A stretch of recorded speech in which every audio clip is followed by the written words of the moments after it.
Hello everyone, welcome to home science classes. Home science classes में आपका स्वागत है। कैसे हैं आप? आशा करती हूँ अच्छे होंगे, खुश होंगे, मस्त होंगे और पढ़ाई कर रहे होंगे। आपको पता है कि हमारी चर्चा चल रही है होम मैनेजमेंट पर। कल हमने आरडीए के क्वेश्चन किए थे। आज हम डिस्कस करने वाले हैं वर्क सिंप्लीफिकेशन को। क्योंकि आपको पता है कि हम व्यवस्थापन ही पढ़ रहे थे, जिसमें हमने एनर्जी मैनेजमेंट और साथ ही साथ टाइम मैनेजमेंट देखा था। इसी में हमें डिस्कस करना है वर्क सिंप्लीफिकेशन, और इसी का लास्ट बिंदु जो हमारा बचेगा वो बचेगा मनी मैनेजमेंट। तो इन दोनों को पढ़ते ही हमारा एक यूनिट और समाप्त हो जाएगा। तो आज की क्लास में हम समझेंगे कि ये वर्क सिंप्लीफिकेशन होता क्या है। अगर आपने देखा होगा कि वर्क सिंप्लीफिकेशन से 2 से 3 क्वेश्चन बनने की संभावना रहती है। लास्ट टाइम जब आपका टीजीटी का एग्ज़ाम हुआ था, तो यहाँ से 2 क्वेश्चन पूछे गए थे। उम्मीद है कि यहाँ से आपसे हमेशा पूछा जाता है, तो इस बार भी पूछा जाएगा। अभी जब आपका एस्टेट हुआ था, बिहार एस्टेट हुआ था, उसमें भी कार्य सरलीकरण से पूछा गया था। तो आज हम समझेंगे कि कार्य सरलीकरण होता क्या है, इसमें किन-किन विधियों का उपयोग किया जाता है, वो विधियाँ होती कौन-सी हैं। तो आज हम पूरा का पूरा अपने वर्क सिंप्लीफिकेशन के बारे में ही समझेंगे। सबसे पहले अगर हम देखें तो जो वर्क सिंप्लीफिकेशन है आपका, इसका शाब्दिक अर्थ क्या होता है? शाब्दिक अर्थ होता है कार्य सरलीकरण का जो शाब्दिक अर्थ है, वो है कार्य को सरल तरीके से करना। कार्य को क्या करना है? कार्य को सरल तरीके से करना होता है। कोई भी व्यक्ति यदि कार्य करने के तरीके को सरल करता है, वह समय व शक्ति व्यय को कम करने की कोशिश करता है। कार्य सरलीकरण का महत्व वो सीख जाता है। जब भी आप क्या करेंगे, कार्य को आसान तरीके से करने की कोशिश करेंगे और उसमें आप अपने समय और शक्ति इन दोनों के व्यय को कम करने की कोशिश करेंगे, तो इसका मतलब आप कार्य सरलीकरण का महत्व जो है वो समझ चुके हैं, सीख चुके हैं। कार्य करने की विधि में लगाया गया समय व शक्ति अधिकांशतः हाथ व पैर की गति पर निर्भर करता है। हाथ और पैर की गति से कुछ आपको याद आ रहा है? इसी में आप पढ़ेंगे मार्विन मुंडल के परिवर्तन का वर्ग। हालाँकि ये हम कल पढ़ने वाले हैं, आज नहीं पढ़ेंगे, फिर भी आपको थोड़ा-सा ध्यान रखना है कि इसी में आप मार्विन मुंडल के परिवर्तन के वर्ग को समझते हैं। ये आपने थोड़ा-सा समझा किसके बारे में? तो ये थोड़ा-सा आपने समझा कार्य सरलीकरण के बारे में। अगर इसी में थोड़ी-सी बात और हम करें, तो आपका आ जाता है कि कार्य सरलीकरण का सामान्य अर्थ है कार्य को ऐसे तरीके से करना जिससे वह शीघ्रता से व सुविधाजनक विधि से संपन्न कर सके। मतलब आपको अपने कार्य को इस तरीके से करना है कि आप अपने कार्य को शीघ्रता से कर सकें और सुविधाजनक तरीके से इसको कर सकें। ध्यान रखिएगा, हम पढ़ते तो क्या-क्या हैं? हम टाइम मैनेजमेंट पढ़ते हैं, मनी मैनेजमेंट पढ़ते हैं और एनर्जी मैनेजमेंट पढ़ते हैं। लेकिन अगर कभी भी आपसे पूछा जाए कि कार्य सरलीकरण में किन-किन चीज़ों की बचत होती है, तो आप समय को बताएँगे, शक्ति को बताएँगे, लेकिन धन का ज़िक्र नहीं करेंगे, क्योंकि कार्य सरलीकरण में हम धन की बचत नहीं करते हैं। ठीक? आपसे साधारण सा क्वेश्चन पूछा गया है कि कार्य सरलीकरण में बचत होती है किसकी? समय की, शक्ति की, धन की, समय व शक्ति दोनों की, समय या धन मतलब किसी भी तरह से आपसे ऑप्शन पूछा जा सकता है। तो आपसे ये क्वेश्चन पूछा जा चुका है, तो आप इसे अपने दिमाग में बैठा लेंगे, क्योंकि हम जो और मैनेजमेंट पढ़ते हैं, जैसे जब हमने एनर्जी मैनेजमेंट देखा था, जब हमने अपना टाइम मैनेजमेंट देखा था, तो क्या देखा था कि कम से कम समय में अधिक से अधिक चीज़ों को हम कर सकें, ठीक? और हमारा यही जब हम मैनेजमेंट करते हैं, तो हम हमेशा पढ़ते हैं कि हमें कम धन में अपने सीमित यानी कि सीमित धन में अपने असीमित आवश्यकताओं को पूरा करना है।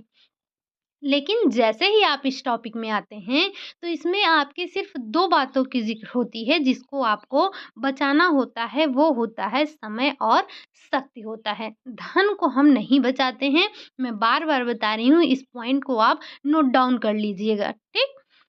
अगला है आपका, इसी में आपके ग्रास और कैंडल हैं, हालाँकि परिभाषाएँ कई लोगों ने दी हैं।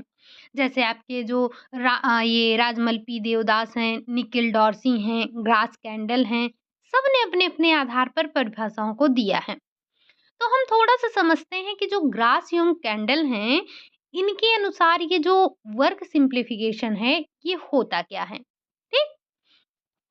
देखिए, जो आप यहाँ पर क्लास में पढ़ते हैं, बहुत ही ध्यान से पढ़ा कीजिए। हमारी क्लास बहुत बड़ी होती नहीं है, मैक्सिमम 1 आवर की होती है और नहीं तो 35, 40, 45 ऐसे ही होती है। मतलब 40 से लेकर हमारा 1 आवर का क्लास चलता है। तो इतने में आप थोड़ा-सा माइंड को कंसंट्रेट करके बैठा करिए, क्योंकि हर एक चीज़ को यहाँ पर लिखे रहना संभव नहीं है। तो आप जो बोलती हूँ मैं उस चीज़ को भी थोड़ा-सा गौर करा करिए, क्योंकि यहाँ से भी क्वेश्चन फँसते हैं, ठीक? तो जो ग्रास एवं कैंडल हैं आपके, इनके अनुसार इन्होंने क्या परिभाषा दी है वर्क सिम्प्लिफिकेशन की? इन्होंने कहा कि कार्य सरलीकरण में, किसमें? कार्य सरलीकरण में समय और शक्ति दोनों के व्यवस्थापन को मिश्रित कर दिया जाता है। और कार्य सरलीकरण का अर्थ है कि निर्धारित समय और शक्ति की मात्रा में अधिक कार्य संपादित करना, या फिर कार्य की निश्चित मात्रा को संपन्न करने के लिए समय व शक्ति, या फिर दोनों की मात्रा को कम करने का प्रयत्न करना। आपने अभी इतना सुन लिया, लेकिन आपने धन का ज़िक्र नहीं किया कहीं पर, क्योंकि इसमें धन की बात, हम धन बचाने की बात तो करते ही नहीं हैं, ठीक? तो ये आपके ग्रास और कैंडल ने बताया।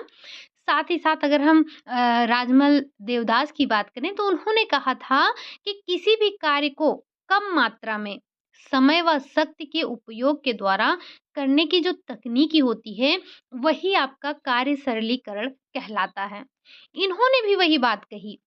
और निखिल और जो डॉर्सी हैं, उन्होंने क्या कहा? उन्होंने कहा कि कार्य सरलीकरण का अर्थ होता है कि कार्य करने की सबसे जो आसान, सरल और शीघ्र विधि है, उसका सचेतता पूर्वक खोज करना ही आपका कार्य सरलीकरण होता है। हालाँकि कुछ डेफ़िनेशन आपकी हैं 1-2, तो हम उनको जब ये अपना प्रैक्टिस सेट करेंगे, तो वहाँ पर इंक्लूड कर लेंगे, ठीक? अभी के लिए आप सिर्फ़ ग्रास और कैंडल की परिभाषा को ध्यान में रखेंगे।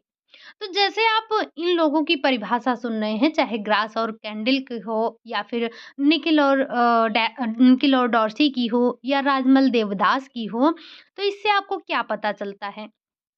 इससे हमें यही पता चलता है कि जो हमारा कार्य सरलीकरण है, कार्य सरलीकरण में समय और शक्ति दोनों के व्यवस्थापन को मिश्रित कर दिया जाता है।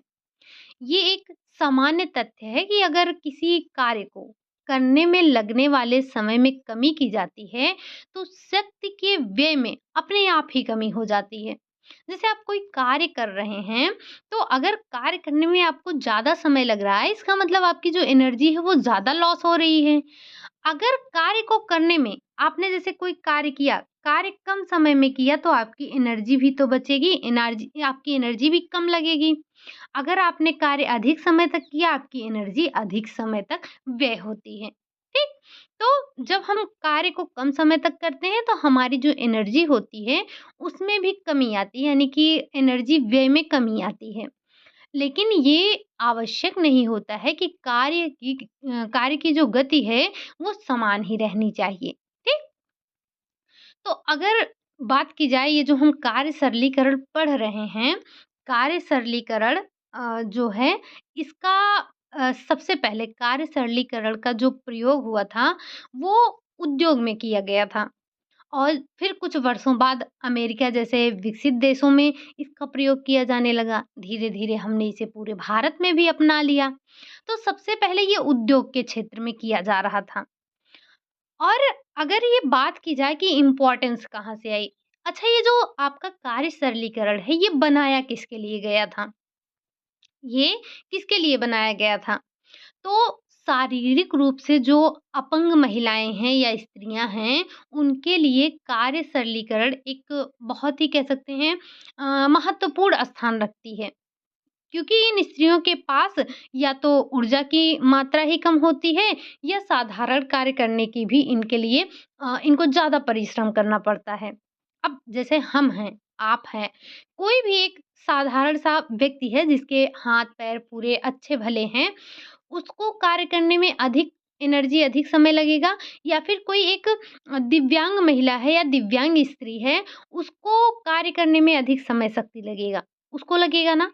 तो उनके ऊर्जा को कम करने के लिए ये कार्य सरलीकरण को उपयोग में लाया गया और इन जो दिव्यांग स्त्रियां हैं इनको ऊर्जा संग्रहित रखने की आवश्यकता होती है। शारीरिक रूप से जो अपंग स्त्रियां हैं या जिसे हम दिव्यांग कहते हैं, अब तो अपंग जो है कहना सही नहीं है, दिव्यांग स्त्रियां हैं, तो इनमें रोग से पीड़ित महिलाएं होती हैं, जैसे कि तमाम रोग हैं, आप देख लीजिए भारत ही जो है, भारत में डायबिटीज़ कितना देखने को मिलता है, टीबी के पेशेंट हो गए और साथ ही साथ नेत्र में कोई समस्या हो गई या फिर लकवा से ग्रसित कोई व्यक्ति हो गया, तो इन सब के लिए कार्य करना बहुत मुश्किल होता था। तो इन्हीं के लिए जो कार्य सरलीकरण है, वो वरदान साबित हो गया। अब इन जो स्त्रियाँ हैं, इन स्त्रियों के लिए कार्य सरलीकरण के महत्व को जो सबसे पहले बताया था, इसकी इम्पोर्टेंस को बताने वाला कौन था? अमेरिकन हार्ट एसोसिएशन है। इसी ने बल दिया था कि कार्य सरलीकरण जो है ये इसका सिद्धांत अपंग स्त्रियाँ या जो दिव्यांग स्त्रियाँ हैं, उनके लिए और जो सामान्य महिला हैं, उनके लिए ये जो समान हो जाता है, कार्य करना आसान हो जाता है। इसकी जो अवधारणा दी गई थी, इम्पोर्टेंस तो आपकी कहाँ से आई? इम्पोर्टेंस आपकी आई अमेरिकन हार्ट एसोसिएशन ने बल दिया था, लेकिन जो इसकी अवधारणा हुई, वो मार्विन मुंडेल ने दी थी, ठीक? तो ये मार्विन मुंडेल की अवधारणा पर आधारित है। इसी में जो आपका परिवर्तन का वर्ग आता है, परिवर्तन का वर्ग किसने दिया था? तो सिंपल सा ध्यान रखेंगे, परिवर्तन का जो वर्ग दिया गया था वो मार्विन मुंडेल के द्वारा दिया गया था। हालाँकि हम आगे इसको डिस्कस करेंगे डिटेल में, ठीक? अब इसी में कुछ और बिंदुओं को समझते हैं। कुछ छोटे-छोटे पॉइंट हैं, अगर आप इन्हें नोट डाउन कर लेंगे तो अच्छा रहेगा। जैसे आपसे पूछा जाता है कि कार्य सरलीकरण में प्रयोग होने वाले तत्व कौन-कौन से हैं? तो कार्य सरलीकरण में प्रयोग होने वाले 3 तत्व हैं। 3 तत्व कौन-कौन से? एक आपका आ जाता है कार्य, एक आपका आता है कार्यकर्ता और एक होता है आपका कार्य क्षेत्र। तो ये आपके वर्क सिंप्लीफिकेशन में ये जो आपके 3 एलिमेंट होते हैं या तत्व होते हैं, एक तो आपका कोई कार्य होना चाहिए। कार्य होगा तभी तो हम कार्य सरलीकरण का उपयोग करेंगे। कार्य ही नहीं है तो कार्य सरलीकरण का क्या मतलब है? कोई मतलब नहीं है। साथ ही साथ इसी में कार्यकर्ता भी होना चाहिए। जैसे आपने अच्छा चलिए यहाँ से आपके लिए एक क्वेश्चन, जैसे कार्य सरलीकरण में प्रयोग होने वाले 3 तत्व प्रमुख हैं। कार्य, कार्यकर्ता, कार्यक्षेत्र। ध्यान रखिएगा, ये क्वेश्चन डायरेक्ट पूछा जाता है। वैसे ही बताएँगे आप बाज़ार के कौन से मुख्य तत्व हैं या बाज़ार के, अभी आपने कुछ ही दिन पहले पढ़ा था मार्केट के बारे में। मार्केट के प्रकार को समझा था, मार्केट की विशेषता समझी थी। साथ ही साथ जैसे आपका कार्य सरलीकरण में प्रयोग होने वाले तत्व हैं, वैसे आपके बाज़ार के लिए प्रमुख तत्व कौन-कौन से थे? एक बार आप कमेंट बॉक्स में छापिएगा ज़रूर, ठीक? तो जब आप कार्य सरलीकरण का प्रयोग कर रहे हो तो आपके पास ये तीनों तत्व होने चाहिए। एक तो आपके पास कोई कार्य होना चाहिए, कार्यकर्ता, उस कार्य को करने के लिए एक कार्यकर्ता होना चाहिए, साथ ही साथ आपका एक वर्क एरिया होना चाहिए। यानी कि वर्कर और वर्क एरिया, ये 3 जो तत्व हैं, ये आपके कार्य सरलीकरण के तत्व होते हैं और इन तत्वों को आप ध्यान रखेंगे। जैसे आपके पास कोई कार्य नहीं है, तो कार्यकर्ता रहकर क्या करेगा? वर्क एरिया रहेगा तो क्या ही होगा?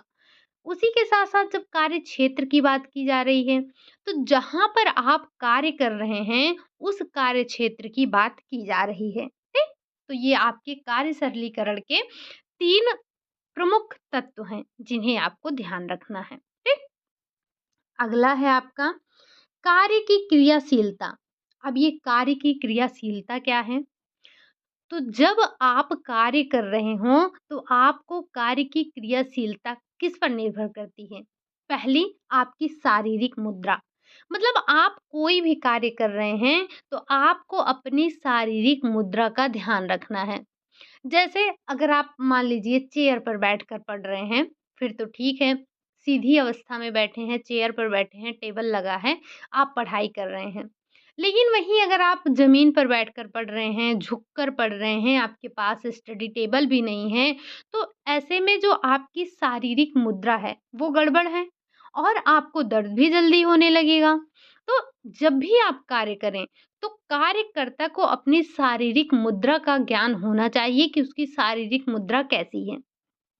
आप मान लीजिए जैसे आप किचन में खाना बना रही हैं, ठीक?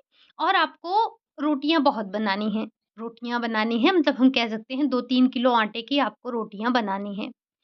अब आपका जो किचन का रैक होता है, जिस पर आप सिलेंडर ये अपना गैस का चूल्हा रखते हैं, तो वो अगर आपकी हाइट से ऊपर है, मतलब आपसे आपको काफ़ी हाथ उठाकर रोटियों को बेलना पड़ रहा है, सेंकना पड़ रहा है। तो ऐसे में आपको थकान जल्दी होगी, आप कार्य नहीं कर पाएँगे। आपकी क्योंकि आपके जो हाथ की मुद्रा थी, शरीर की जो मुद्रा थी वो एक सही अवस्था में नहीं थी, एक सही लेवल पर नहीं थी। आपको थकान हो गई, आप कार्य नहीं कर पाएँगे, बाधा आ जाएगी। इसी के साथ-साथ आपको गुरुत्वाकर्षण का ज्ञान होना चाहिए, तभी आप अपनी कार्य को क्रियाशील रख सकते हैं। जैसे आपको आपने देखा होगा कि अगर कोई व्यक्ति है आपको मान लीजिए ऊँचाई पर चढ़ना है, ठीक?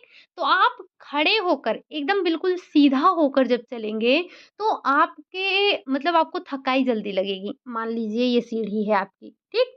बिल्कुल प्लेन है। मतलब सीढ़ियाँ नहीं लगी हैं और ये थोड़ी-सी ऊँचाई पर है। अगर आपको इस ऊँचाई पर चढ़ना है, तो आप बिल्कुल सीधे जैसे हम ज़मीन पर चलते हैं, वैसे चलेंगे तो थकाई जल्दी लगेगी, मेहनत ज़्यादा लगेगा, एनर्जी आपकी ज़्यादा जाएगी। लेकिन अगर आप यहाँ पर आपको गुरुत्वाकर्षण का ज्ञान है, तो आप थोड़ा-सा अगर झुक जाएँगे, तो आप जल्दी पहुँच जाएँगे, आपकी एनर्जी भी कम लगेगी, आपको टाइम भी कम लगेगा, आपको थकान भी कम होगी, ठीक? तो जब भी आप कार्य कर रहे हों, तो आपको अपने गुरुत्वाकर्षण का ध्यान रखना है। आपको गुरुत्वाकर्षण का ज्ञान होना चाहिए। इसी के साथ-साथ शरीर के पास वज़न, मतलब अगर आप कोई चीज़ उठा रहे हैं, तो अच्छा आपने देखा होगा कि अगर जैसे कोई भारी-सा सामान है, अगर आप उसे सिर्फ़ अपने दोनों हाथों से उठा रहे हैं, तो थोड़ी दूर ले जाते टाइम थोड़ी देर आप ले जाएँगे, जैसे थोड़ी ही दूर ले जाएँगे, बहुत ज़्यादा नहीं। उसके बाद आप थक जाएँगे बिल्कुल, ठीक? लेकिन वहीं अगर आपके पास कोई चीज़ है, तो आपने उसे बिल्कुल अपने पेट के पास सटा लिया या पीठ पे रख लिया, कुछ ऐसा। जैसे आपने देखा होगा छोटे बच्चों को जो आप जब आप बड़ा-सा बॉल देते हैं, तो वो कैसे बिल्कुल अपने दोनों हाथों को जकड़ लेंगे और पेट पेट पे चिपका के फिर लेते हैं। तो वैसे ही जब आप कोई ऐसे भारी वज़न उठा रहे हों, तब शरीर के पास आपका वज़न होना चाहिए। आप जैसे पीठ पर कोई सामान रख लेंगे, तो और आसानी से पहुँच पाएँगे।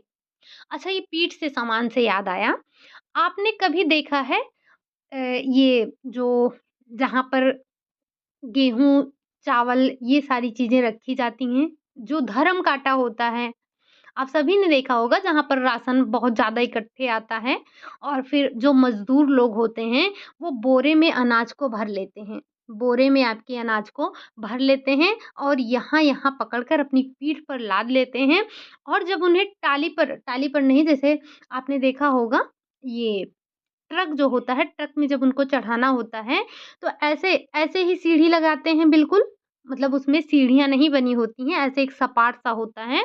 तो मज़दूर जो होता है वो अपनी पीठ पर लादेगा और थोड़ा-सा झुक जाएगा। झुक कर फिर वो जल्दी से पहुँच जाता है और अपने जो उसने अनाज रखा है अपने पीठ पर, वो टाली में गिरा देता है, टाली में या ट्रक में जिसमें भी हो। वो क्यों करता है? एक तो उसको गुरुत्वाकर्षण का ज्ञान है। मतलब गुरुत्वाकर्षण के विपरीत कार्य करेगा, फिर तो उसको दिक्कत होगी। तो वो गुरुत्वाकर्षण के हिसाब से कार्य करता है और जो वज़न है, उसके शरीर के पास होता है, तो वो कार्य आसानी से कर लेता है। इसी के साथ-साथ लय से काम करना। जैसे लय के लिए हम आपको बार-बार बताते हैं कि जैसे अगर आप क्या कर रहे हैं, आप बर्तन धुल रहे हैं और हमारे यहाँ अगर बर्तन धुला जाता है, तो उसमें ऐसा तो नहीं है कि सिर्फ़ गिलास-गिलास ही हम धुलेंगे, सिर्फ़ कटोरी-कटोरी ही होती है। हमारे पास मिक्स बर्तन होते हैं ना, आपने मान लीजिए आपने एक सिंक बर्तन भर दिया, गंदा बर्तन धुलने के लिए आपने एक सिंक बर्तन भर दिया। अब अगर आप बर्तन धुलना चाहते हैं, आप जैसे आपने एक थाली धुली, एक कटोरी धुल ली, फिर आपने एक गिलास धुल लिया, उसी में आपने कुकर भी साफ़ कर लिया, उसी में आपने तवा भी साफ़ कर लिया, उसी के साथ-साथ आपके पास कढ़ाई थी उसको साफ़ कर लिया, फिर आपने एक गिलास साफ़ किया, फिर एक कटोरी साफ़ किया, तो ये आपका लय थोड़ी ना बन पाया, लय नहीं बना। आपको अगर अपने कार्य को जल्दी करना है, सरल तरीके से करना है, तो आप एक लय में कार्य करें। जैसे पहले आप थाली-थाली एक साथ धुल लें क्योंकि आपका लय बन गया है। फिर आप गिलास-गिलास एक साथ धुल लें। फिर उसके बाद आप कटोरी-कटोरी एक साथ धुल लें। तो ये आप एक लय में कार्य करते हैं और आपका जो कार्य है वो आसानी से हो जाता है। ठीक? तो हमें हमेशा जब भी हम कार्य करें तो एक कार्यकर्ता को किन-किन चीज़ों का ध्यान रखना चाहिए? सबसे पहले तो उसे शारीरिक मुद्रा का ज्ञान होना चाहिए, गुरुत्वाकर्षण का ज्ञान होना चाहिए, शरीर के पास अपना वज़न रखना चाहिए, इसी के साथ-साथ लय से उसको काम करना चाहिए। जब आप इन बातों को ध्यान में रखकर कोई कार्य करेंगे, इसका मतलब आप कार्य को आसानी से कर लेंगे, आपको कम समय लगेगा, साथ ही साथ आपको कम शक्ति की आवश्यकता होगी। अगर आपकी कम शक्ति व्यय होगी, तो थकान भी आपको कम लगेगा, ठीक? क्योंकि आपको पता है कि जब आप कार्य करते-करते आपकी एनर्जी लॉस हो जाती है, तो ज़ाहिर-सी बात है कि आपको थकान लगेगी ही लगेगी, ठीक? चलिए, ये आपने समझा कि कार्यकर्ता की क्रियाशीलता किन-किन चीज़ों पर निर्भर करती है। तो ये सारे के सारे फैक्टर होते हैं। अब अगर हम थोड़ा-सा ध्यान रख लें वर्क एरिया क्या होता है या वर्क एरिया ऑफ रिचमेंट क्या है? तो इसमें आपको यही 3 फैक्ट हैं, आपको इसे याद कर लेना है। अगर अधिकतम की बात की जाए, मैक्सिमम कितना होना चाहिए? 210 होना चाहिए, 210 सेंटीमीटर होना चाहिए। एक प्रभावशाली जो वर्क एरिया का रिचमेंट है, वो क्या होना चाहिए? 145 सेंटीमीटर होना चाहिए और जो जनरल है, एक सामान्य सा है, ना बहुत ज़्यादा, ना बहुत कम, तो वो है 80 टू 90 सेंटीमीटर होता है, ठीक? तो ये तीनों आप ध्यान रखेंगे, बस पूछा जा सकता है तो थोड़ा-सा याद रखेंगे तो अच्छा होगा, क्योंकि हम इसमें घटा-बढ़ा नहीं सकते हैं, हमें इसे ऐसे ही ध्यान रखना है। ठीक? चलिए, ये आपने वर्क एरिया भी समझ लिया और आपने अ, ये वर्क एरिया ऑफ रिचमेंट भी समझ लिया। आपने जो कार्य करता है उसकी क्रियाशीलता को भी समझ लिया, किन-किन बातों पर निर्भर करता है। अब हम बात करेंगे कार्य सरलीकरण की टेक्निक क्या है? आपसे यहाँ से क्वेश्चन पूछा जाता है, कई बार पूछे गए हैं और आप गलत भी कर देते हैं। तो यहाँ से काफ़ी क्वेश्चन बनते हैं। सबसे पहले तो यहाँ से यही 2 क्वेश्चन बन जाते हैं, फिर इसके 4-4 प्रकार होते हैं, उन चारों प्रकार से बन जाते हैं, उस चारों प्रकार के अंदर से भी क्वेश्चन बन जाते हैं। तो हमें थोड़ा-सा इसे ध्यान रखना है। बात करें अगर कार्य सरलीकरण के तकनीक की, तो कार्य करने की जो विधि है, उसमें सुधार आंशिक रूप से सामान्य ज्ञान द्वारा पर मुख्यतः प्रयोगशाला अनुसंधान द्वारा होता है। इनकी कुछ विधियाँ हैं जो कि आपकी अस्पष्टता शक्ति के व्यय में सुधार करती हैं। धन की बात नहीं हो रही है, फिर इस बात को समझिएगा, ठीक? यद्यपि प्रयोगशाला विधि ना केवल विधि है, बल्कि ये काफ़ी खर्चीला भी होता है। साथ ही घरेलू अनुसंधानों के लिए बहुत थोड़ा धन उपलब्ध है और जिन परिस्थितियों में परिणाम निकलता है या निकाला जाता है, वो भिन्न-भिन्न हैं और बाज़ार में नए-नए उत्पाद और जो उपकरण हैं, उनके आने से भी परिवर्तन होता जा रहा है। तो हमारे लिए क्या इम्पोर्टेंट है, ये सारी चीज़ें होती रहेंगी, जाती रहेंगी, उपकरण नए-नए आते रहेंगे, महँगे भी होंगे, धीरे-धीरे सस्ते भी होंगे, कुछ महँगे होंगे, कुछ सस्ते होंगे, ऐसे ही उपकरण आते जाते रहेंगे, ठीक? लेकिन हमें क्या ध्यान रखना है, हमें तो जो हमारे कार्य सरलीकरण की मुख्य तकनीकी है, वो 2 होती है। कौन-कौन सी? एक होती है आपकी फॉर्मल टेक्निक, दूसरी होती है पेन पेंसिल टेक्निक, ठीक? इस बात को थोड़ा-सा आप ध्यान रखेंगे कि जो आपकी फॉर्मल टेक्निक है, आप इसे इनफॉर्मल या इसे आप नॉन फॉर्मल नहीं कहेंगे, आप बस इसे फॉर्मल टेक्निक और आपके पेन पेंसिल टेक्निक के नाम से ही ध्यान रखेंगे। नहीं तो आप कहें कि एक औपचारिक है और दूसरा अनौपचारिक है। अगर ऑप्शन में आ गया कि कार्य सरलीकरण की जो 2 मुख्य विधियाँ हैं, एक औपचारिक है, दूसरा अनौपचारिक है, आप टिक कर दिए, नहीं, अनौपचारिक हमने यहाँ पर कहीं नहीं लिखा है, तो आप इस बात को थोड़ा-सा समझने की कोशिश करिएगा। अब ये मुख्य तो 2 विधियाँ हैं, फॉर्मल और पेन पेंसिल। पेन पेंसिल जो विधि है आपकी और जो फॉर्मल विधि है, ये 4-4 इसके पार्ट हैं। जैसे ये जो आपकी फॉर्मल टेक्निक है, इसके ये 4 प्रकार की होती है। एक है आपका माइक्रो मोशन फ़िल्म विश्लेषण या जिसे आप फ़िल्म एनालिसिस कहते हैं। दूसरा है आपका साइकल ग्राफ विधि। ये ग्राफ है आपका, विधि है या जिसे हम मेथड कहते हैं। अगला है मेमो मोशन अध्ययन। तो मेमो मोशन स्टडी यहाँ पर अलग से लिखने की आवश्यकता नहीं है क्योंकि आपको यही-यही ध्यान रखना है, ठीक? बाकी है आपका स्टॉप वॉच टेक्निक। ये 4 आपके किस में आते हैं? औपचारिक में आते हैं। बाकी जो 4 बचते हैं, वो आपके पेन पेंसिल में आते हैं, जिसमें से एक है आपका प्रोसेस चार्ट, दूसरा है ऑपरेशन चार्ट, तीसरा है आपका मल्टीमैन चार्ट और चौथा है आपका पाथवे चार्ट। ठीक? तो यहाँ से आप इन दोनों विधियों को ध्यान रखेंगे, इन दोनों विधियों के चारों-चारों भागों को ध्यान रखेंगे। अब चलते हैं हम थोड़ा-सा इनके एक-एक पार्ट को समझने की कोशिश करते हैं क्योंकि यहाँ से आपके अच्छे खासे क्वेश्चन पूछे जाते हैं और ये बहुत इम्पोर्टेंट हैं आपके लिए, ठीक? पूछ लिया जाता है निम्नलिखित में से कौन-सी औपचारिक विधि है, कौन-सी औपचारिक विधि नहीं है, पेन पेंसिल टेक्निक कौन-सी है, पेन पेंसिल टेक्निक कौन-सी नहीं है। तो थोड़ा-सा अगर आप ध्यान रखेंगे तो अच्छा होगा, ठीक? चलिए, सबसे पहले हम बात करेंगे औपचारिक तकनीकी की, फॉर्मल टेक्निक जिसे हम कहते हैं। तो ये है क्या? सबसे पहला क्वेश्चन यहाँ से कि ये एक प्रयोगशाला तकनीकी है। क्वेश्चन आपसे पूछा गया है कि निम्नलिखित में से कौन-सी प्रयोगशाला विधि है? दे दिया process chart, operation chart, multi man chart, memo motion study. तो ध्यान रखेंगे जो आपके औपचारिक तकनीक के अंतर्गत आएँगे, उन्हें हम प्रयोगशाला तकनीक के नाम से जानते हैं। सामान्यतः इन तकनीक में उपकरण की आवश्यकता होती है व इन तकनीक से संबंधित पूरी जानकारी होनी चाहिए आपको। जैसे जो आप इस टेक्निक का उपयोग करता हो, उसे इससे संबंधित सारी जानकारियाँ होनी चाहिए। अब हम एक-एक करके चारों के बारे में समझ लेते हैं। तो सबसे पहले हम समझेंगे माइक्रो मोशन फ़िल्म विश्लेषण के बारे में।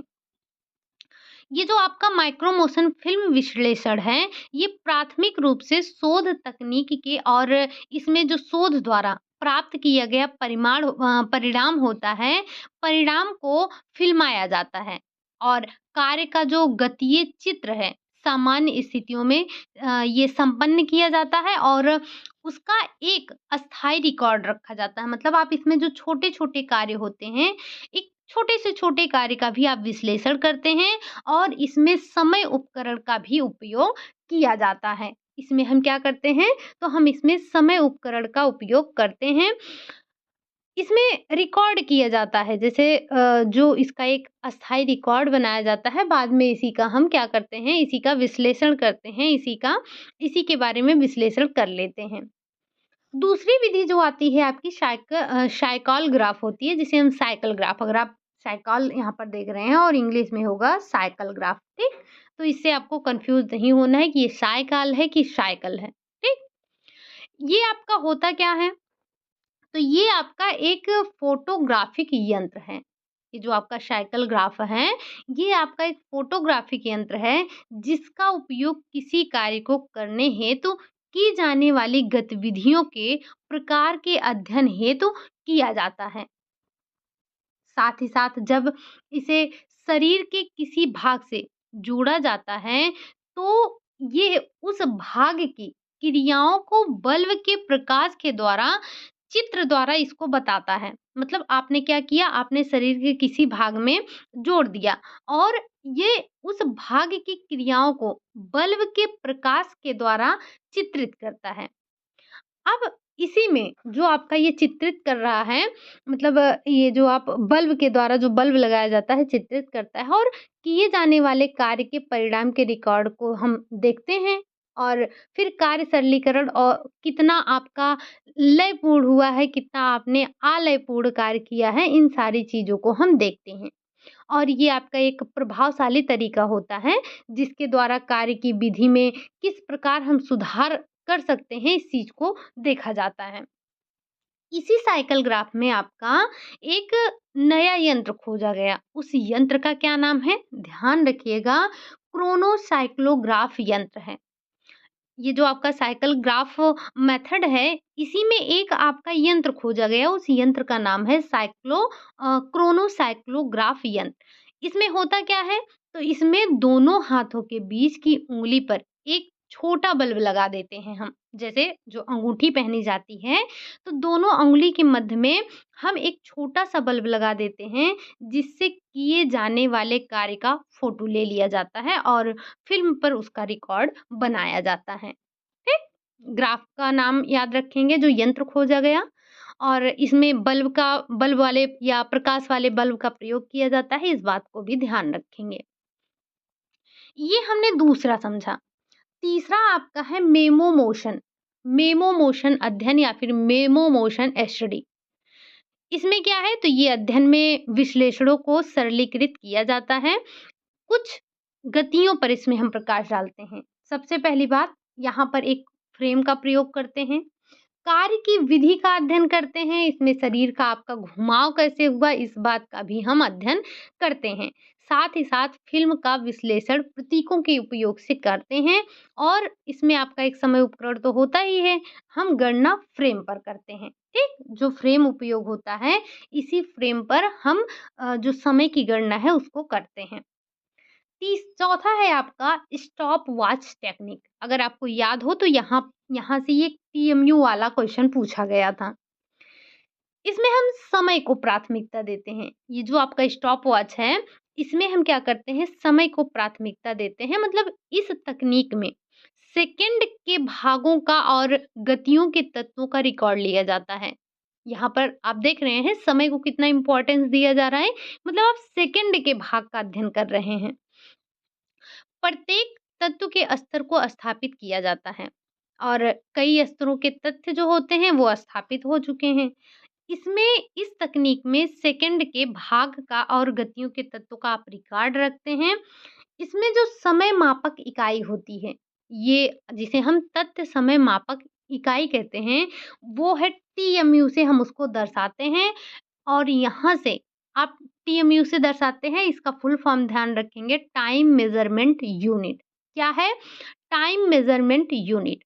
अब इस टाइम मेज़रमेंट जो यूनिट है, इससे आप कितना जान सकते हैं, कितने-कितने भागों को मेज़र कर सकते हैं, यहाँ पर आपको दिया गया है। 1 टीएमयू 1 सेकंड का 0.36 भाग होता है और यही क्वेश्चन आपसे पूछा गया था। 1 टीएमयू क्या होता है? यहाँ पर थोड़ा-सा आपका गलत हो गया है, इसे आप करेक्ट करिएगा। 0.036 होता है, ना कि 0.36, ठीक? इसे आप थोड़ा-सा करेक्शन करिएगा। यहाँ पर 0.036 होता है, ठीक? तो आप 1 टीएमयू 1 सेकंड का 0.036 0.136 भाग होता है, या फिर अगर हम बोले तो 1 मिनट का 0.0006 भाग होता है। गति के या गति के समय, ये जो आपकी गतियाँ हैं, गतियों के समय में एकदम सही परीक्षण के लिए आजकल एक इलेक्ट्रॉनिक विधियाँ काम में लाई जाती हैं, जिसमें आप मिनट के 0.000133 भाग को भी नाप सकते हैं या नापा जाता है। ये इसमें आपका जो आपने स्टॉप वॉच देखा, इसमें ये इतना आपके लिए बड़ा इम्पोर्टेंट है, फिर से कह रही हूँ, इसे थोड़ा-सा करेक्शन करिएगा, 0.036 है, ठीक? हालाँकि मैं इसको क्वेश्चन में करवा दूँगी। और लास्ट टाइम जब हमने कल क्वेश्चन नहीं, परसों जब हमने किया था, यानी कि सैटरडे को, तब वहाँ पर इस क्वेश्चन को मैंने शायद इंक्लूड किया था, आप एक बार चेक करना, ठीक? बाकी आप पेन और नोटबुक लेकर बैठे हैं तो इस चीज़ को यहीं पर करेक्ट कर लीजिएगा। अगर गलती हो जाती है, आप सुधारते नहीं हैं, तो बाद में ध्यान भी नहीं जाता है, ठीक? ये आपने जो आपकी फॉर्मल टेक्निक थी, उसके बारे में समझ लिया, हमने फॉर्मल टेक्निक को समाप्त कर दिया। अब इसी तरह से हम देखेंगे जो हमारी पेन पेंसिल टेक्निक है, वो क्या है, उसमें हम किन चीज़ों का प्रयोग करते हैं, ठीक? चलिए, ये जो आपकी पेन पेंसिल टेक्निक है, इसमें गृहिणी को कार्य सरलीकरण के संबंध में रुचि पैदा करने के उद्देश्य के लिए उद्योगों की जो ये विधियाँ हैं, ये उपयोग में नहीं होती हैं। फिर भी शोध जो फ़िल्में हैं काफ़ी प्रचलित हैं और रुचि उत्पन्न करने के लिए उत्तम भी हैं। पर फ़िल्म का विस्तृत विश्लेषण जो गृहिणी है उसके लिए कठिन होता है। तो हम व्यावहारिक स्तर पर कुछ सरल अध्ययन विधियाँ उपयोग में करते हैं, जिसमें से आपकी ये जो पेन पेंसिल टेक्निक है आ जाती है, चाहे वो आपकी प्रोसेस चार्ट हो, ऑपरेशन चार्ट हो, मल्टीमैन चार्ट हो या फिर पाथवे चार्ट हो। तो इन्हीं सब का उपयोग करके हम गृहिणियों के कार्यों का सरलीकरण जो होता है उसको देखते हैं, मतलब उसके कार्य करने के तरीके में विश्लेषण करते हैं, ठीक? तो इसमें सबसे पहले हम देखेंगे कि प्रोसेस चार्ट क्या है। थोड़ा-सा ध्यान रखिएगा, यहाँ से काफ़ी क्वेश्चन पूछे जाते हैं और अगर आप ध्यान से नहीं देखेंगे तो गड़बड़ कर जाएँगे। सबसे पहले हम बात करेंगे प्रोसेस चार्ट की।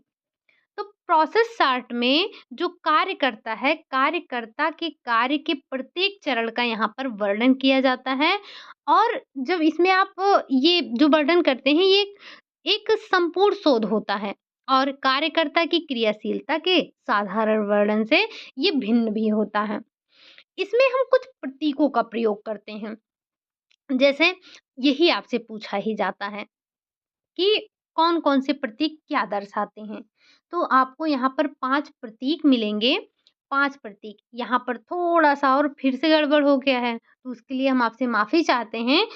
सबसे पहले ये जो आप इसे छोटा गोला समझिए, ठीक? ये जो आपका छोटा गोला है, ये एक स्थान से दूसरे स्थान पर जाना आपका दर्शा रहा है। मतलब जब आप एक स्थान से दूसरे स्थान पर जाएँगे, तो ये क्या दर्शाएगा? ये आपका छोटा गोला दर्शाएगा। ये आपका जो गोला है, ये भी गोला है, ये भी ऐसे ही बनेगा, बस ये थोड़ा-सा आपका बड़ा रहेगा। अगर हम बात करें, तो ये कुछ ऐसे हम मान लेते हैं, इतना बड़ा मान लेते हैं, तो ये आपके कार्य को बता रहा है, मतलब क्रिया को बता रहा है, आपके ऑपरेशन को बता रहा है, आपके कार्य करना, आप मतलब कार्य कर रहे हैं, इस चीज़ को बता रहा है। वहीं ये जो आप ट्रायंगल देख रहे हैं, सॉरी, ये जो आप ट्रायंगल देख रहे हैं, ये आपके कार्य में अवरोध दिखा रहा है। मतलब रुकावट दिखा रहा है, डिले दिखा रहा है। अब वो रुकावट आपकी किसी भी वजह से हो सकती है। तो ये आपका रुकावट दिखा रहा है और ये जो आपका है, ये निरीक्षण दिखा रहा है। एक आपका और बचता है, ये आपका जो एक कह सकते हैं ये गोला जो बिल्कुल फ़िल किया हुआ है, ठीक? ये क्या दर्शा रहा है? तो या एक साथ 2 कामों को दर्शा रहा है, मतलब आप एक साथ 2 काम कर रहे हैं। तो इससे आपको ये होता क्या है? तो प्रतीक तो एक आप ध्यान रखेंगे, जो छोटा वृत्त है वो ये दर्शाता है कि कार्यकर्ता कहीं जा रहा है। ये जो आपका छोटा वृत्त है वो ये दर्शा रहा है कि आपका जो कार्यकर्ता है वो कहीं जा रहा है, ठीक? और कार्यकर्ता कहीं जा रहा है, बड़ा वृत्त आपको ये दर्शा रहा है कि कार्यकर्ता खड़ा है पर हाथ से वो अपने कार्य को कर रहा है। और बाकी ये आपने चारों के बारे में, ये अवरोध किसी वजह से जो है, जो आपका कार्यकर्ता है, अवरोध का मतलब है कि जो आपका कार्य करता है, उसके कार्य में रुकावट आ गई है, ठीक? वो कार्य नहीं कर रहा है, कोई भी वजह हो सकती है। और ये जो आपका वर्ग बना है, ये आपको दर्शा रहा है कि निरीक्षण करना है। और साथ ही साथ जो आपका एक गोला है, ये आपको क्या दर्शा रहा है कि जो एक साथ आप 2 काम कर रहे हैं, ठीक? दूसरा जो है आपका, वो है आपका ऑपरेशन चार्ट। अब ये ऑपरेशन चार्ट क्या है? जैसे आपने प्रोसेस चार्ट देखा, तो ये जो ऑपरेशन चार्ट है, ये भी आपके प्रोसेस चार्ट के ही समान होता है। केवल भिन्नता क्या देखने को मिलती है कि इसमें संपूर्ण क्रिया के केवल एक विशिष्ट चरण का हम अध्ययन करते हैं। उसमें हम प्रत्येक चरण का अध्ययन कर रहे थे, इसमें केवल एक विशिष्ट चरण का अध्ययन करते हैं और उसमें दोनों हाथों की क्रियाओं का अध्ययन अलग-अलग किया जाता है। ठीक? हम क्या करते हैं, तो और इसमें आप जो करते हैं, दोनों हाथों की क्रियाओं का अलग-अलग अध्ययन करते हैं। इसमें भी आप कुछ प्रतीकों का प्रयोग करते हैं। जैसे जैसे ये आपका छोटा गोला है, तो इसमें जो छोटा गोला है, वो आपकी भुजाओं की गति को दिखा रहा है। छोटा जो वृत्त है, क्या कर रहा है, आपकी भुजाओं की गति को दिखा रहा है। ये जो बड़ा वृत्त है, हालाँकि इतना बड़ा थोड़ी ना होगा, बस इतना बड़ा आप मान लेते हैं। तो जो बड़ा वृत्त है, वो आपकी उँगलियों की गति को दिखा रहा है। अगर हम त्रिभुज की बात करें, तो ये आपके आलस्य को दिखा रहा है। त्रिभुज क्या दिखा रहा है? त्रिभुज आपके आलस्य को दिखा रहा है। जैसे आप इस टाइम पे आलस्य दिखा रहे हैं, सिर्फ़ फ़ोन रख लिए हैं और आपकी उँगलियाँ नहीं चलती हैं। तो ये क्या है? आपके आलस्य को दर्शा रहा है। एक बात और ध्यान रखेंगे, जो आपका प्रोसेस चार्ट था, उसमें आपने 5 प्रतीकों का प्रयोग किया था। लेकिन जो आपका ऑपरेशन चार्ट है, इसमें आपने 3 ही जो है प्रतीकों का प्रयोग किया है, इस बात को भी आप ध्यान रखेंगे, ठीक? अगला है आपका मल्टीमैन चार्ट। मल्टीमैन चार्ट क्या है? तो मल्टीमैन चार्ट भी आपके प्रोसेस चार्ट के ही समान है।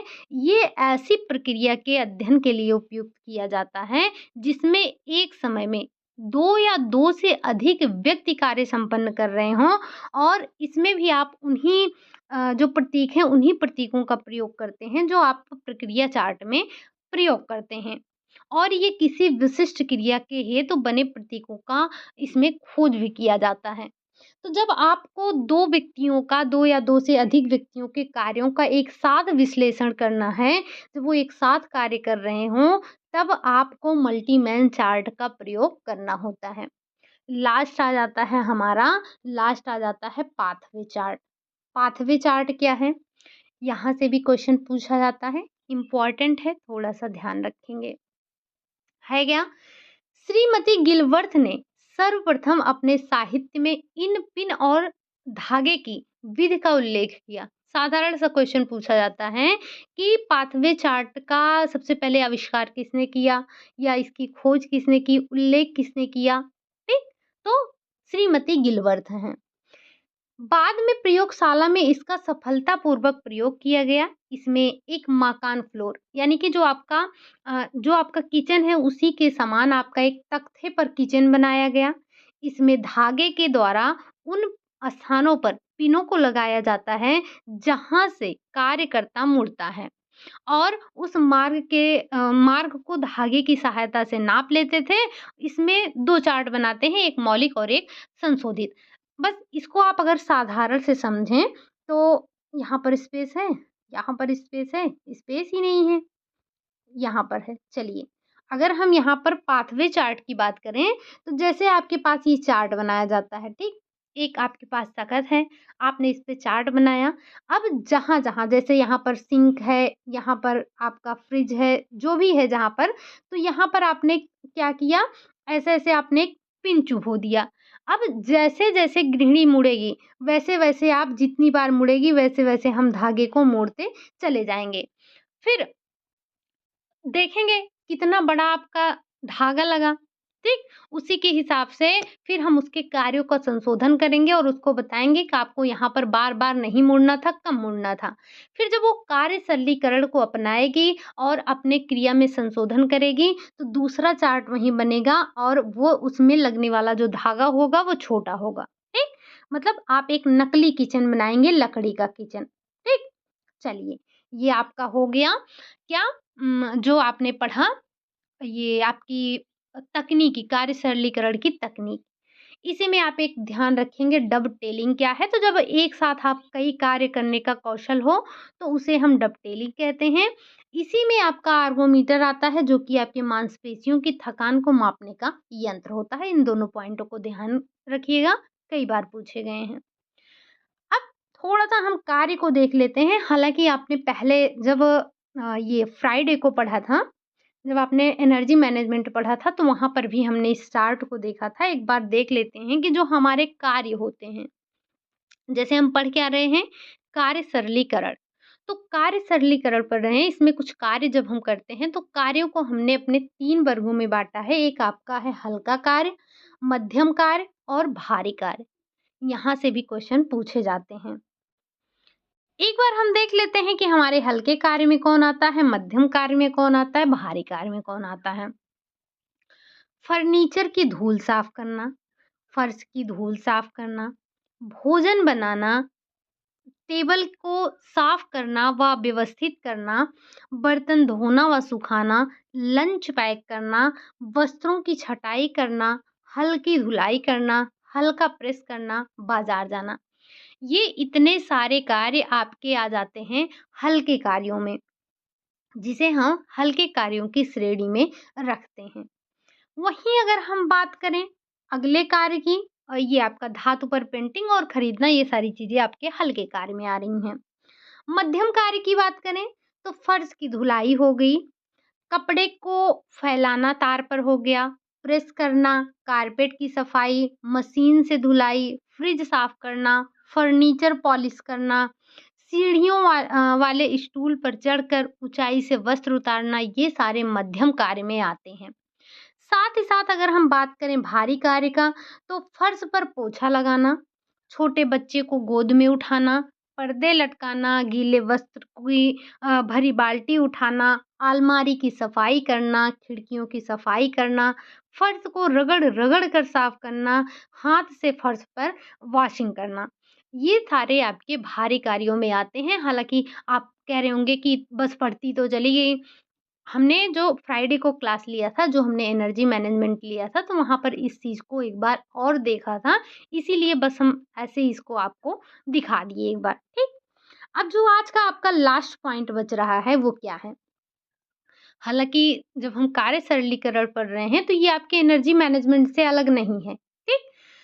शक्ति को प्रभावित करने वाले कारक कौन-कौन से हैं? जो आपकी एनर्जी होती है, एनर्जी को कौन-कौन से कारक प्रभावित करते हैं? सबसे पहले आप रखेंगे स्वास्थ्य।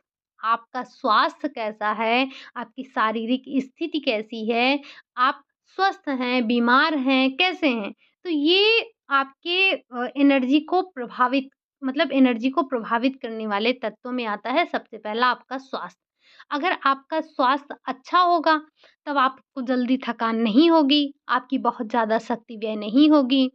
अगर आप बीमार हैं, आपको मान लीजिए फ़ीवर ही है, तब भी आपकी जो शारीरिक स्वास्थ्य है वो अच्छा नहीं है, आपको एनर्जी की ज़्यादा आवश्यकता है, अगर आप कार्य करेंगे तो थकान आपको जल्दी होगी।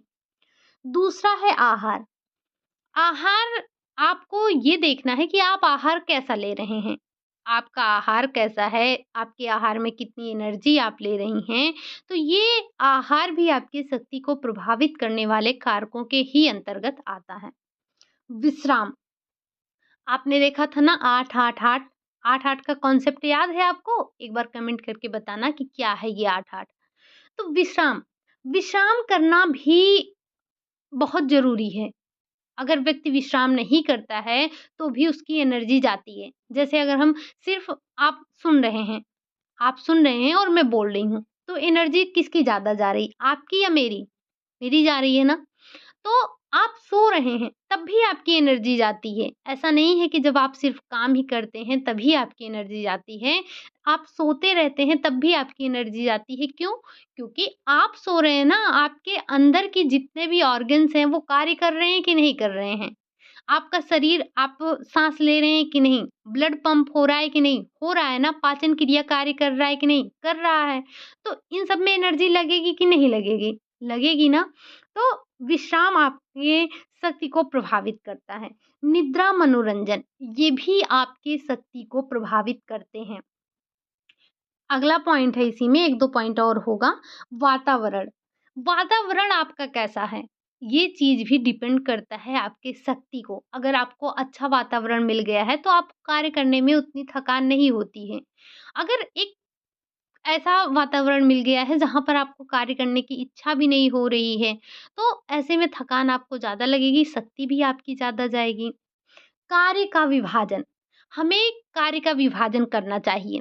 मतलब अगर आप कार्य का विभाजन करके कार्य करते हैं, तो ये भी आपकी शक्तियों को प्रभावित करता है। अगर आप जैसे आप क्या किए, हल्के कार्य, मध्यम कार्य अगर आपने सिर्फ़ भारी-भारी कार्य किया, तो आपकी एनर्जी बहुत ज़्यादा जाएगी, आप थकेंगे भी जल्दी।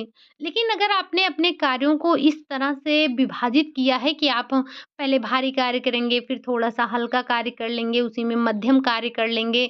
जब आपको कुछ थोड़ी ज़्यादा थकान हो रही होगी, तो आप जो है आराम भी कर लेंगे।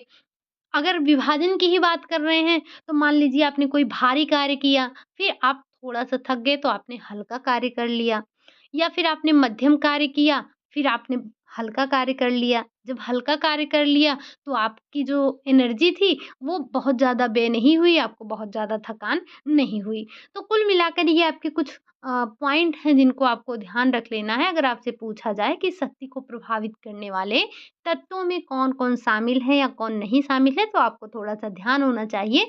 आपके नज़रों के सामने से गया रहेगा तो आपको कोई दिक्कत नहीं होगी, ठीक? तो ये आज की क्लास में हमने वर्क सिम्प्लिफिकेशन के बारे में समझा। इसमें आपका एक पॉइंट और रह रहा है, जो कि है मार्विन मुंडेल के जो परिवर्तन का वर्ग दिया था उन्होंने, वो हमारा बच रहा है।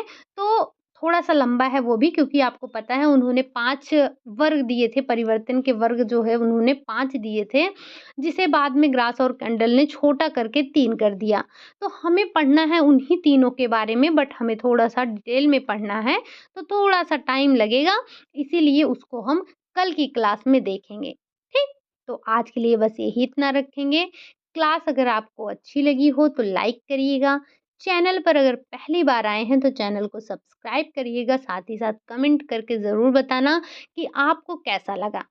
ये क्लास आपको कैसी लगी? आपका एक कमेंट मुझे मोटिवेशन देता है कि मैं आपके लिए और अच्छा कर सकूँ। ठीक? तो आप इसके लिए कमेंट ज़रूर करेंगे और आप में से जिन लोगों ने अभी तक टेलीग्राम जॉइन नहीं किया है, तो टेलीग्राम आप जॉइन कर सकते हैं, लिंक आपको डिस्क्रिप्शन में मिल जाएगा। रोज़ रात 9 बजे वहाँ पर आपकी क्विज़ होती है, तो आप उसमें पार्टिसिपेट करके अपनी तैयारी को और भी मज़बूत बना सकते हैं। ठीक? लिंक जो है आपको डिस्क्रिप्शन में ही मिल जाएगा, कहीं और भटकने की ज़रूरत नहीं है। अगर आप जॉइन नहीं कर सकते हैं, तो बताइएगा, लिंक हम आपको शेयर कर देंगे, एक बार कमेंट ज़रूर करिएगा। बाकी आज के लिए यही इतना रखते हैं, मिलते हैं नेक्स्ट क्लास में, तब तक के लिए आप सभी खुश रहिए, मस्त रहिए, पढ़ाई-वढ़ाई करते रहिए, प्रैक्टिस लगाते रहिए और रिवीज़न करते रहिए। ठीक? Bye bye, take care.